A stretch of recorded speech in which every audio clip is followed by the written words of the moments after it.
All right, folks. This is a bit we've done a couple times before, and it is called Now That Chaps My Khakis.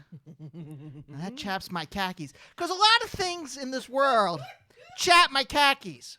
First off, people bragging on social media.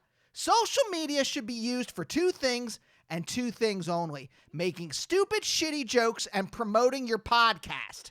That's it. However, and maybe this is just our industry, but there's a pernicious use of social media that makes me want to puke for 100 fucking years straight, and that is bragging about minute career achievements. Wow. How minute, Andy? Fucking subatomic, quark-sized shit, like having a meeting or signing a contract. You know, world-changing milestones on par with making billion-dollar grossing films or assassinating Archduke Franz Ferdinand. Side note, if social media did exist in 1914, could you imagine Gavrilo Princip on Twitter after killing Ferdinand? So I did a thing. Wait, I'm sorry. Gavrilo Princip is who killed Archduke Franz Ferdinand? According to Wikipedia, which I looked up last night. Okay, and his tweet would be, so I did a thing. After he murdered. After he said... Women's lasers, shoot it. See, there used to at least be, as Harris Whittles called it, humble bragging. You know, saying you're filming an on-set without saying you're filming an on-set. Something like tweeting, the quality of the quiche at Crafty is inconsistent. You know, you're talking about quiche, but really, you're just letting people know you're in a film. But no one in 2021 even has even the modicum of dignity and restraint required to humble brag. No! A giant asteroid made of neediness and insecurity has crashed into the collective unconscious and rendered those days extinct. Oh my god, the poetry. Now every goofy fuck online posting about their manager is just desperate. Desperate as the day is long to convince us that that sucking sound we hear, that's not the sound of the void in their souls trying to suck in approval like a hole in a spaceship vacuuming out all the oxygen. No, that pathetic fucking sound is the sound of success. If you're not trying to make Twitter like it was in 2011, well then, you're chapping my khakis. Wow. Wow, wow. The cat toy selection at pet stores. This is the next thing that chaps your khakis. The cat toy selection at pet stores. We are not giving our cats enough cool toys. That's true.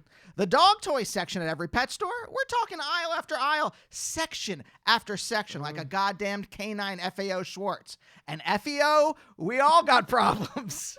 Oh my god, from FAO to FEO. Every dog toy section is practically bursting with toys of every shape and size and level of plushness. Each section a Willy Wonka chocolate factory of Poochie delight, stacked with goods, like a pandemic hoarder's closet circa April 2020. Mabel has a lot to say. But the cat section? I've never seen a cat toy section like in this picture. Nope. No matter where you go, Petco, PetSmart, Target, it's all the same. Desolation, emptiness, like a grocery store in a zombie apocalypse. The cat toy section in every pet store is an Ozymandian ruin of vast and trunkless legs half sunk. A Spartan emptiness so severe that even Marie Kondo would think it went too far, leaving her in a deep and unsurmountable depression. So profound that Ms. Kondo, after witnessing this dreary wasteland, begins tying a noose, muttering in despair about how nothing will ever spark joy again. That is the cat toy section. A half-mad jumble of feathers and fake rats, like a burlesque show in hell. The toys, neither fun nor stimulating, are a perfect reflection of the capitalist nightmare we're all slogging through to the grave.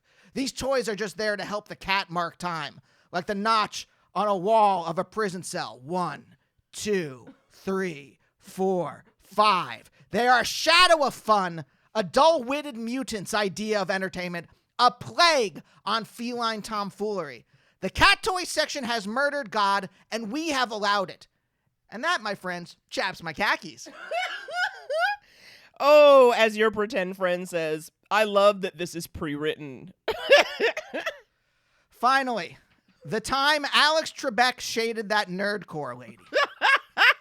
It's been over a year since Alex Trebek passed away, so I feel enough time has passed to discuss this. Now, by all accounts, Mr. Trebek was a kind and lovely man, but I have one bone to pick with him, and it's a bone the size of a whale dick. Let's watch this. I think it's very fun. It's called nerdcore hip hop. It's Nerdcore hip hop. Yes. It's people who identify as nerdy, rapping about the things they love: video games, science fiction, having a hard time meeting romantic partners. You know, it's really catchy and fun.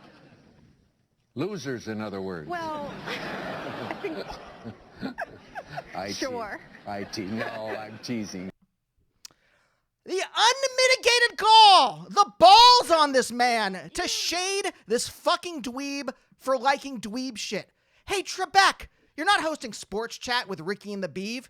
You're not backstage at an Aerosmith concert getting your ass ate by a groupie. You're hosting a primetime trivia night for dorks.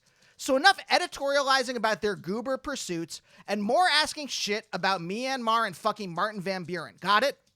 And look, is nerdcore rap bad? Sure. Their flow is as weak as a flophouse faucet. Their science is as tight as an anti-vaxxer's biology knowledge. And yes, they sound like Fred Flintstone rapping about Fruity Pebbles. But you know, it's dilithium crystals or decimal places in pi or whatever. But do we need the fucking host of Saturday Night Live pointing that out and humiliating, absolutely reading that woman for filth on national TV? And for what? Was he trying to impress the cool kids in his Spanish class? Was he learning to be a pickup artist? Did some nerdcore rapper fuck his wife? I don't know what happened to make him so bitter and vindictive towards nerdcore, but I do empathize with his emotional state because this shit chaps my khakis. Also, R.I.P. And that chaps my khakis. That was a really good Chaps My Khakis ENT. I did not realize it would truly be 3 monologues.